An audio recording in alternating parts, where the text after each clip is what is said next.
দরিয়াগঞ্জ নামের একটা সুন্দর গ্রাম ছিল, যেখানে সবাই নিজের জীবন খেতিবাড়ি করে আর ছোট্ট ব্যবসা করে চালাতো। কেউ ফুচকার ঠেলা লাগাতো, তো কেউ ছোলা বিক্রি করে নিজের সংসার চালাতো। ওখানেই নারায়ণ দাস নিজের স্ত্রী সীমা আর নিজের মা সুষমা দেবীর সাথে থাকতো। সুষমা দেবী গত 30 বছর ধরে মৌন ব্রত রেখেছিলেন। নারায়ণ দাস লাকড়ির কাজে খুব মাহির ছিল। সে পুরো গ্রামে সবথেকে ভালো কারিগর ছিল। আমার শ্বশুরবাড়ির লোকেরা তোমার সাথে শুধু একটা দরজাই বানিয়েছিল। তুমি তো সারা দিন ফালতু কথা বলে কাটাও, আর এটা না যে একটা দরজা বানিয়ে দিয়ে দাও। আরে আমার কাছে ঠাকুর রুদ্রপ্রতাপের এমনিতেই এত কাজ রয়েছে, তার উপর আমি কোথা থেকে আবার অন্য কাজ করব বলো তো? তুমি তো খুব ভালো করে জানো গিন্নি, এই গ্রামে ওর কথাই সবাই শোনে। রুদ্রপ্রতাপ সেই গ্রামের প্রধান ছিলেন। পুরো গ্রাম ওনার সম্মান করত, যার কারণে উনি খুব লাভ ওঠাতেন।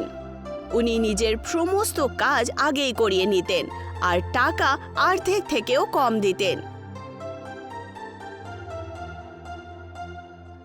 এই চাল কত করে দিচ্ছ ভাই? ঠাকুর সাহেব, আপনি তো জানেনই যে 50 টাকা কেজি চাল, আর বাকি তো আমি বোর্ড লাগিয়ে দিয়েছি। এখন তো আপনি তো শিক্ষিত, তাই না? আরে আমাদের বাড়িতে 2 বস্তা চাল আর ডাল পাঠিয়ে দিও, আর হিসেবের খাতায় লিখে নিও। হুজুর, অনেক মাস হয়ে গেল আপনি আমাকে পয়সা টয়সা দেননি। খুব ভালো হতো যদি আপনি আমাকে হিসেবটা করে দিতেন।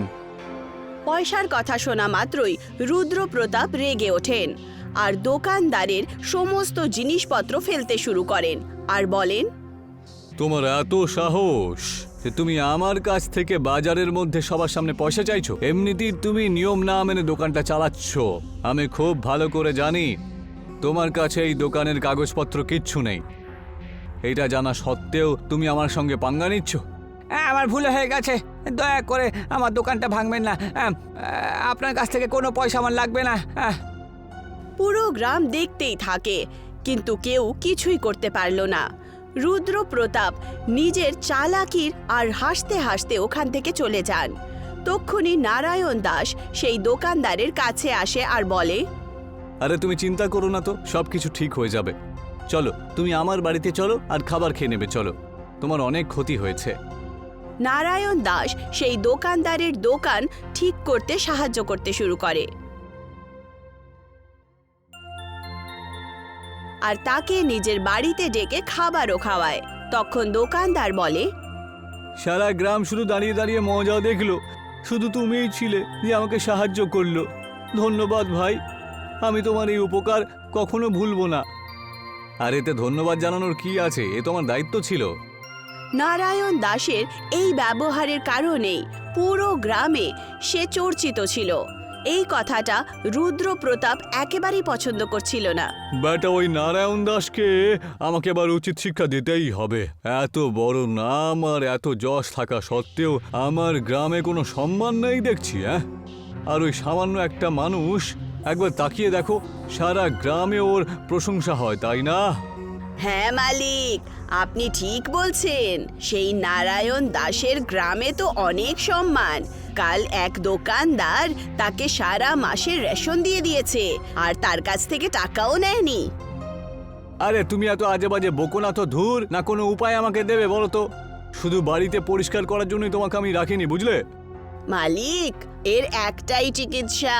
নারায়ণ দাস আপনারই জঙ্গল থেকে লাকড়ি কাটে, আর আপনি তার কাছ থেকে লাকড়ির টাকা না নিয়ে শুধু জিনিসই নেন। যদি আপনি লাকড়ির বদলে টাকা নিতে শুরু করেন, তাহলেও বরবাদ হয়ে যাবে। তা তুমি একদম ঠিক কথা বলেছো, আমি ঠিক এমনটাই করব। আর কি ছিল, ঠাকুর রুদ্রপ্রতাপ একদম সেটাই করলেন। নারায়ণ দাসকে নিজের বাগানে যাওয়ার থেকে আটকে দিলেন। এবার থেকে তোমাকে এই কাঠের আমাকে দাম দিতে হবে, কারণ এই বাগানটা হলো আমার। কিন্তু মালিক, কাঠের দরজা, দোলনা, সোফা, বেড এইসব তো বানিয়ে দিই, তাই না? এই কাঠের বদলে আপনি আমার কাছ থেকে এত কিছু নিচ্ছেন, আর সেগুলো বাজারে বিক্রি করে আপনি অনেক পয়সা রোজগার করেন। এটা আমি খুব ভালো করেই জানি মালিক। আমার সাথে তর্ক করছো তুমি? চলে যাও আমার বাগান থেকে বলছি। আর কখনো এখানে তুমি আসবে না, কিন্তু এবার আমিও দেখতে চাই এই গ্রামে তোমাকে কে সাহায্য করে। তোমার মতন কাঠুরি আমি আরো কত পাবো, বুঝলে? হ্যাঁ, নারায়ণ দাস ওখান থেকে নিজের উদাস মুখ নিয়ে নিজের বাড়িতে চলে আসে আর সমস্ত কথা নিজের স্ত্রী সীমাকে বলে খুব জোরে জোরে কাঁদতে শুরু করে। তুমি শান্ত হয়ে যাও গো, প্রভু শ্রীরাম তোমার রক্ষা নিশ্চয় করবেন। এই আমি তোমাকে বলেছি না, ঈশ্বরের নাম এই বাড়িতে একদম তুমি নেবে না। তো প্রভু রামের আরাধনা করার জন্য আমি আমার মাকে পর্যন্ত নিজের থেকে দূরে করেছি। মৌনব্রত রেখেছেন উনি, গত 30 বছর হয়ে গেল, ওনার ডাক পর্যন্ত আমি একবারও শুনিনি। শান্ত হয়ে যাও গো, এটা ওনার ভক্তি, তুমি বুঝতে পারছো না। আমরা এর কোনো না কোনো উপায় বার করে নেব। নারায়ণ দাস নিজের বাড়ি থেকে কাঁদতে কাঁদতে বাইরে চলে যায়, যেখানে সুষমা দেবী একটা তুলসীর গাছে জল দিয়ে ওনার পুজো করছিলেন। মা, তোমাকে আমি কতবার বলেছি এইসব পুজো টুজো করা বন্ধ করো তো, এইসব করে কিছু হবে না, শুধু শুধু তাও তুমি এসব করো। হ্যাঁ, এইটুকু বলে নারায়ণ দাস গ্রাম থেকে বাইরে চলে যায় আর জঙ্গলি জানোয়ারদের জঙ্গলের দিকে এগিয়ে যায়। আমি শুধু অন্য কারোর বাগান থেকে নিতে পারি না, তাই তো? এই জঙ্গলে কার অধিকার আছে? হ্যাঁ, এবার থেকে কাঠ আমি এখান থেকেই নেব আর নিজের বাড়িতে নিয়ে যাব। নারায়ণ দাস ওখান থেকে যাচ্ছিলই, তক্ষুনি সে একটা বাঘের আওয়াজ শুনতে পেরে যায়, যার কারণে নারায়ণ দাস খুব ভয় পেয়ে ওঠে আর ওখান থেকে গাছের দিকে দৌড়তে শুরু করে। তখন নারায়ণ দাস একটা চন্দনের গাছের জঙ্গল দেখতে পায়, যেখানে চারদিকে চন্দনেরই গাছ ছিল। এ আমি কি দেখছি? চারিদিকে শুধু চন্দনের গাছ রয়েছে। হ্যাঁ, ততক্ষণে নারায়ণ দাসের চোখ পড়ে একটা বাঁদরের ওপর। নারায়ণ দাস দেখতে পায় যে সেই বাঁদরের চোট লেগেছে। নারায়ণ দাস সঙ্গে সঙ্গে কাপড় দিয়ে পা বেঁধে দেয়। এই বাঁদরটা নিশ্চয়ই কোনো চন্দনের গাছ থেকে স্লিপ করে নিচে পড়ে গেছে। আহারে, কষ্টের মধ্যে ছিল, কিন্তু এখন হয়তো একটু আরাম পাচ্ছে নিশ্চয়ই। যেইমাত্র নারায়ণ দাস এইটুকু বলল, আকাশ থেকে একটা চমকানো আলো সেই বাঁদরের পায়ের ওপরে চলে আসে আর বাঁদর এক মুহূর্তেই ঠিক হয়ে যায় আর নারায়ণ দাসকে বলে ওঠে, কেমন আছো নারায়ণ বাবু? তুমি আমার প্রাণ বাঁচিয়ে আমার উপর অনেক বড় উপকার করেছো ভাই। তুমি কথা বলতে পারো কি করে? আরে বাঁদর আবার কথা বলতে পারে নাকি? এটা হতে পারে না। আরে দাঁড়াও দাঁড়াও দাঁড়াও, তুমি এত চিন্তা করছো কেন? আমি একটা বজরংবলীর বরদান তোমাকে দিতে চলেছি। আরে সেসব তো ঠিক আছে, কিন্তু তোমার এই অবস্থা কে করেছে? তোমার পায়ে আঘাত লাগলো কি করে? আমি চন্দনের গাছে বসে বসে বিশ্রাম করছিলাম, তখনই একটা সাপ আর কি আমার পায়ে কামড়ে দেয়। আমি তো এমন তেমন বাঁদর নই, তাই না? আমি হলাম মায়াবী বাঁদর। সেই জন্য আমি তোমাকে একটা বরদান দিতে চাই। কিরকম বরদান? তুমি এই চন্দনের গাছ থেকে তুমি যত চাও মন্দির বানাতে পারো, বুঝলে? ছোট ছোট কাঠের রাম ঠাকুরের মন্দির। যার মন পরিষ্কার হবে, এই ছোট মন্দির তুমি দেখবে তাদের বাড়ির উঠোনে বড় হয়ে যাচ্ছে, বুঝতে পেরেছো? তোমার শিল্পকলা অদ্ভুত। আর হ্যাঁ, শ্রীরাম অযোধ্যায় আসছেন, তুমি ওনার ভব্য দর্শন করার জন্য নিজের পরিবারকে নিয়ে অবশ্যই যেও। আর হ্যাঁ, তোমার মা যে ঠিক হবে না সেটার কারণও কিন্তু এটাই হবে। তথাস্তু। এইটুকু বলে সেই বাঁদর ওখান থেকে জঙ্গলের দিকে পালায়। পর মুহূর্তেই নারায়ণ দাস চন্দনের লাকড়ি কেটে সেগুলোর ছোট্ট ছোট্ট মন্দির বানানো শুরু করে দেয় আর সেগুলোকে লোকেদেরকে বিক্রি করে। আসুন আসুন, চন্দনের কাঠের মন্দির নিয়ে যান। খুব ভালো ভালো ছোট ছোট মন্দির নিজের বাড়িতে রাখুন আর পুণ্য অর্জন করুন। আসুন আসুন। আরে নারায়ণ দাস, তুমি কবে থেকে এসব শুরু করে দিলে? হ্যাঁ? ঈশ্বরের উপর তো তোমার কোনো আস্থাই ছিল না, তাহলে এসব কি বলো তো?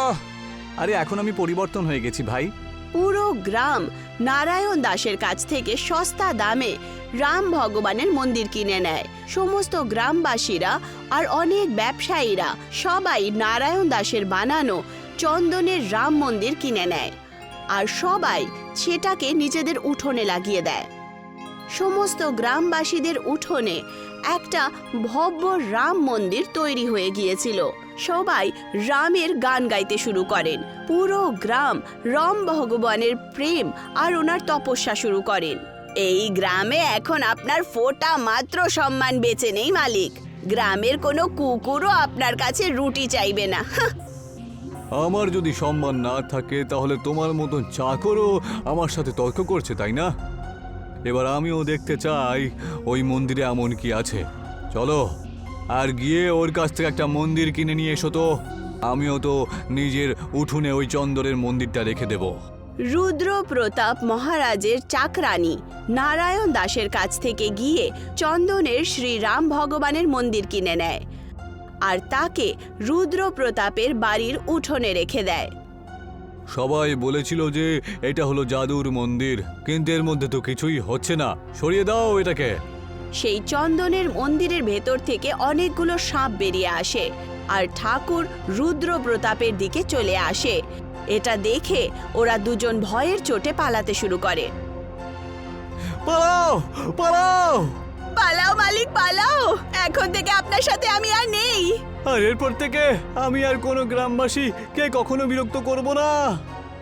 যেই মাত্র রুদ্র প্রতাপ ক্ষমা চাইল, সমস্ত সাপ ওখান থেকে চলে যায়। তক্ষুনি একজন ডাকবাবু নারায়ণ দাসের বাড়িতে আসে, যার হাতে একটা চিঠি ছিল। নারায়ণ দাস, তোমার জন্য একটা খুশির খবর রয়েছে। তোমাকে তোমার চন্দন কাঠের ভালো কাজের জন্য সরকারে অযোধ্যার রাম মন্দিরের কাজের জন্য নিমন্ত্রণ দিয়েছে। আরে বাহ, তার মানে ওই মায়াবী বাঁদরের কথা একেবারে সত্যি হলো। হ্যাঁ, এই পত্রে তোমার মাতাকেও ডাকা হয়েছে। উনি তো এই মন্দিরের জন্য অপেক্ষা ৩০ বছর ধরে করেছেন।